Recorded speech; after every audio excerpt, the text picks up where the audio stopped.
दोस्तों, दिया की बाती का पूरा जल जाना या बच जाना क्या संकेत देता है। नमस्कार प्रिय मित्रों, आज हम आपके लिए एक बेहद महत्वपूर्ण जानकारी लेकर आए हैं जो आपके पूजा घर, मंदिर और खास अवसरों पर जैसे कि दीपावली, व्रत और अन्य धार्मिक अनुष्ठानों में दीपक जलाने से जुड़ी है।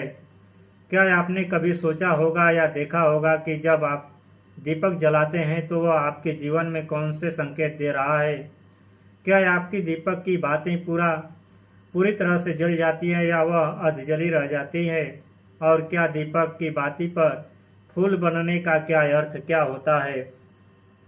क्या आपको पता है कि पहले से जले हुए दीपक में बाती जलाना आपकी परेशानियों का कारण हो सकता है या नहीं, और कितने समय तक, कितने सालों तक एक ही दीपक का उपयोग करना शुभ माना जाता है या अशुभ। आज हम इन सभी रहस्यों का पर्दाफाश करेंगे और जानेंगे कि दीपक आपके जीवन में खुशहाली या बाधाएं कैसे ला सकता है।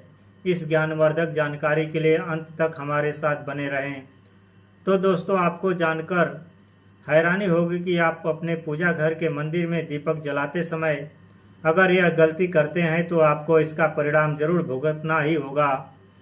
दीपक की बाती का पूरा जल जाना और बाकी का बच जाना भी अलग अलग संकेत देता है जो हमारे लिए जानना बहुत ज़रूरी है। तो इन्हीं सब बातों को जानने के लिए इन सब वीडियो में अंत तक हमारे साथ बने रहें। दोस्तों, जब हम पूजा करते हैं तो हमारा दीपक कभी अचानक से बुझ जाता है और कभी ऐसा होता है कि हमारी पूजा होने के बाद हम उस दीपक को भगवान के सामने जलता छोड़ देते हैं। लेकिन कुछ समय के बाद में दीपक खुद बुझ जाता है और उसमें अधजली बाती और घी बचा रह जाता है। और कभी तो हमारे दीपक की बाती पूरी जल जाती है और उसमें फूल भी बन जाता है। तो इनके अलग अलग नकारात्मक और सकारात्मक परिणाम होते हैं। तो सबसे पहले यह जानते हैं कि अगर हमारे दीपक में फूल बन रहा है तो इसका क्या मतलब होगा। प्रिय मित्रों, अगर हमारे दीपक की बाती में फूल बन रहा है तो इसका सीधा सा मतलब है कि भगवान ने हमारी प्रार्थना को स्वीकार कर लिया है और वह हमारी पूजा को प्रसन्नता से इसका संकेत वह बाती में बने इस फूल के माध्यम से देते हैं। अगर आपके घर में दिव्य शक्तियाँ मौजूद हैं और आपके साथ वह भी ईश्वर की पूजा में अपना ध्यान रखती हैं तो आपकी दीपक की बाती में एक से ज़्यादा फूल बनते हैं। और कभी साथ ही किसी भी देवी देवता का रूप भी दिखने मिलता है। तो अगर उसके दीपक की बाती में फूल बन रहा है तो आप सच में बहुत भाग्यशाली हैं। इसी के साथ दीपक जलाने के भी कुछ खास नियम आपको जरूर जानने चाहिए। दोस्तों, अगर आप पहले से जले हुए दीपक में अपनी बाती रखकर जलाते हैं तो ऐसा करने से दुर्भाग्य आपका पीछा कभी नहीं छोड़ता है।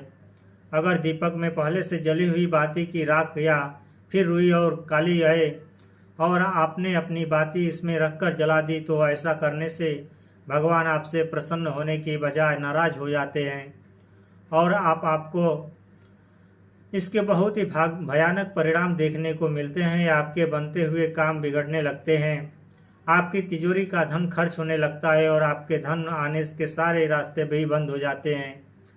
तो हमेशा यह ध्यान रखें कि जब भी आप दीपक जलाएं, आप हमेशा साफ सुथरे दीपक का ही इस्तेमाल करें। दोस्तों, इसी के साथ कुछ लोगों की आदत होती है कि वह हर थोड़े दिन बाद अपने दीपक को बदल देते हैं। इस पर गुरुजी का कहना है कि आप जिस दीपक से पूजा करते हैं उसे कभी मत बदलिए, आप उस दीपक को सिद्ध हो जाने दीजिए। जब कोई दीपक रोजाना भगवान के सामने जलता है तो वह दीपक समय के साथ सिद्ध हो जाता है। भगवान की सकारात्मक ऊर्जा उस दीपक में आ जाती है और जब भी आप वह दीपक जलाते हैं तो आपका तन और मन दोनों पवित्र हो जाते हैं। तो आप हर रोज उस दीपक को साफ कीजिए, फिर उसमें बाती रखकर जलाएं। आप जितनी बार भी दीपक जलाएं उतनी बार उस दीपक को साफ करके बार बार उसी दीपक में बाती जलाएं। लेकिन अगर आपसे भी उस दीपक को बदलते हैं तो आपकी तरक्की में रुकावट आ सकती है। इसलिए आप अपने दीपक को कभी मत बदलना। 10 साल या 20 साल तक आप उसी दीपक में लगातार बाती जलाएं, इससे आपका दीपक सिद्ध हो जाएगा और आप इसका चमत्कार अपने घर में भी देख सकते हैं। अगर आपके घर में कोई भी रोगी हो, बीमार हो या किसी का बुखार नहीं जा रहा हो तो आप इस दीपक को थोड़ी देर के लिए किसी बर्तन में डालिए और उस रोगी को यह पानी पिला दीजिए। 10-15 मिनट के भीतर उसका बुखार उतर जाएगा। वहीं अगर आपके घर में किसी को नज़र लगी हो या फिर आपके व्यापार में किसी की नज़र लगी हो, आपका धंधा अच्छे से नहीं चल रहा हो, तो भी आप इस दीपक को तांबे के बर्तन में पानी भरकर उसमें डाल दीजिए और रात भर के लिए छोड़ दीजिए। अगले दिन सुबह पानी का छिड़काव अपने घर में और अपनी दुकान पर कीजिए। ऐसा करने से आपको साफ परिणाम दिखाई देंगे, क्योंकि जब हम लगातार एक ही वस्तु का प्रयोग अपनी पूजा में करते हैं तो वह वस्तु शुद्ध हो जाती है। भगवान की जो ऊर्जा होती है वह उस वस्तु में समा जाती है। तो कभी भी अपने मंदिर के दीपक को बदलने की गलती ना करें। दोस्तों, अगर आपके मंदिर का दीपक टूट जाता है या फिर खराब हो जाता है या खंडित हो जाता है, तभी आप उस दीपक को बदल सकते हैं। लेकिन फिर भी आप उस दीपक को ना फेंकें, बल्कि इसे अपने घर में संभाल कर रखें, क्योंकि वह भगवान की सकारात्मक ऊर्जा का भंडार होता है। वहीं अब आपको यह भी बता देते हैं कि अगर आपके दीपक की बाती पूरी नहीं जलती और आपके दीप में घी बच जाता है तो इसका परिणाम होता है। सबसे पहले यह देखिए कि अगर आप किसी भी पेड़ पौधे की पूजा कर रहे हैं और पूजा में जलाया हुआ दीपक पूरा नहीं जलता या फिर उसमें घी बच जाता है, तो इससे आपके घर में बीमारियां घर बना लेती है और यह बीमारी कभी भी आपका पीछा नहीं छोड़ेगी। तो जब भी आप किसी भी पेड़ पौधे या मंदिर के बाहर किसी भी स्थान पर पूजा करें तो यह ध्यान रखें कि उसकी बाती पूरी जले और उसमें घी बचा हुआ न हो, क्योंकि यह आपकी अच्छी सेहत के लिए बहुत ही अच्छा प्रभाव देगा। वहीं अगर आपके घर के मंदिर में दीपक की बात पूरी नहीं जलती और पूजा करते समय दीपक बार बार बुझ जाता है, तो ज़रूर आपके घर में नकारात्मक ऊर्जा का वास है और यह आपकी पूजा में विघ्न डालने का काम करती है।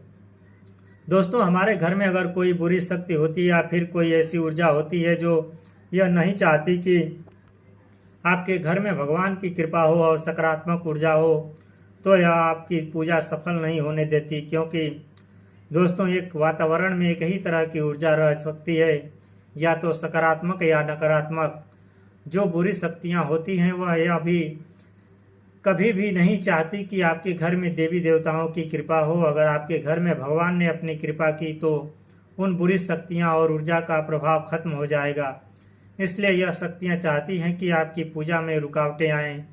इन्हीं के प्रभाव से हमारा दीपक बार बार बुझ जाता है या फिर दीपक की बाती पूरी नहीं जलती। इस सब से बचने के लिए आपको सच्चे मन से भगवान का स्मरण करना चाहिए। जब भी आप दीपक जलाएं, भगवान के से प्रार्थना करें कि आपके आसपास जितनी भी नकारात्मक ऊर्जा हो वह आपसे दूर रहे और भगवान की कृपा आप पर बनी रहे। ऐसी शक्तियां से बचने के लिए जब भी आप दीपक जलाएं, गंगा जल से एक गोल घेरा बना लें और उस घेरे में दीपक को रखें, क्योंकि दोस्तों गंगा जल को बहुत ही पवित्र माना गया है और महादेव का वरदान भी गंगा जल को प्राप्त है। गंगा जल में सबसे पहले तो कोई भी बुरी शक्ति प्रवेश नहीं कर सकती, इसीलिए गंगा जल कभी खराब नहीं होता और हर तरह की ऊर्जा को सकारात्मक ऊर्जा में बदल देता है। अगर आप गंगा जल से बने गोल घेरे में दीपक को रखेंगे तो यह आपकी पूजा में किसी भी शक्ति को बाधा नहीं बनने देगा और कोई भी नकारात्मक शक्ति आपके दीपक को बुझा नहीं पाएगी। आप निर्विघ्न अपनी पूजा संपन्न कर पाएंगे और देवी शक्तियाँ भी आपके जीवन में अपनी कृपा और आशीर्वाद बनाए रखेंगी। तो दोस्तों, आशा है कि आपको आज की ये जानकारी बेहद पसंद आई होगी और आनी भी चाहिए। भक्तों, अगर आपको यह वीडियो पसंद आया हो तो कृपया इसे लाइक करें और कमेंट में लिखें जय माता दी। आपकी प्रतिक्रिया हमारे लिए बहुत ही महत्वपूर्ण है। ऐसे ही ज्ञानवर्धक जानकारी के लिए हमारे चैनल भक्ति गाथा संग्रह को सब्सक्राइब करना ना भूलें। अगली वीडियो में हम आपके लिए और भी अद्भुत रहस्य लेकर आएंगे। तब तक के लिए धन्यवाद और जय श्री महादेव, जय श्री कृष्णा, राधे राधे।